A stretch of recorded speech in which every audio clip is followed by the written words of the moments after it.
মুরগির পিস করছি 2 পিস করছি, এই দেখেন 1 পিস, এই 2 পিস ঠান্ডা করে হালকা গরম পানি দিবেন, হালকা গরম পানি 2 পিস করে এটা গন্ধ যা আছে, লেবু দিবেন, এই যে লেবু দিয়ে দিবেন, লেবু এই দেন, লেবু দিয়ে দিলেন, লেবু একটা ফুললে একটা লেবু দিবেন, যা আছে গন্ধ এটা যাইব গা, গন্ধটা গেলে বললেন এর সাথে একটা ডব দিবেন, ওই দেখেন ডবটা খুলছি, ডবটা আর এখান দিতে খোলা দিবেন, এখানে খুলছি, ডবটা খুলে আছে, এখান দিয়ে লাইবেন, এটা নরম হয়ে যাবে, 10-15 মিনিট রাখবেন, আর কেউ এইভাবে লাগাই দেবেন, এবার লাগাই দিয়ে সুন্দর করে লাগাই দিবেন, 10-15 মিনিট পরে এটা নরম হয়ে যাবে, নরম করে গন্ধ আছে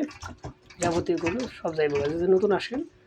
না জানেন এইভাবে করবেন, এর যা গন্ধ আছে ময়লা গন্ধ, যদি একটা গন্ধ থাকে গন্ধটা থাকবে না,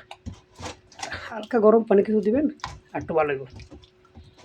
শুধু হালকা একটু গরম পানি দিন, একটু ভালো লবণ দেন, হালকা একটু লবণ হতে পারে আরও ভালো লাগবে। সবাই ভালো থাকেন, সুস্থ থাকেন, আল্লাহ হাফেজ। আমি এই জায়গায়